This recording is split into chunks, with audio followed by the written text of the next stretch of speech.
لقد بني جامع الكتبية الأول من طرف الخليفة عبد المؤمن بن علي الكومي عام 1147 ميلادية. تبدأ قصة بناء جامع الكتبية منذ الأيام الأولى لانتصار الموحدين على المرابطين.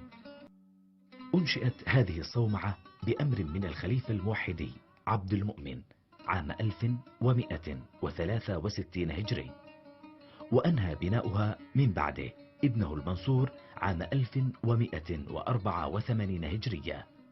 وتتواجد الصومعة في الجزء الجنوبي الشرقي للجامع، وتتخذ تصميما مربعا يعلوه المنور المتوج بقبة مضلعة.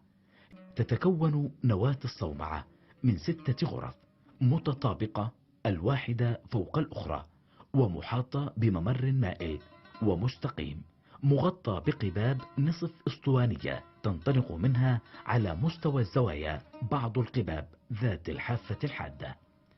إن هذا النظام الذكي مأخوذ من نموذج برج المنار بقلعة بني حماد في الجزائر، والذي بني في بداية القرن 11 ميلادي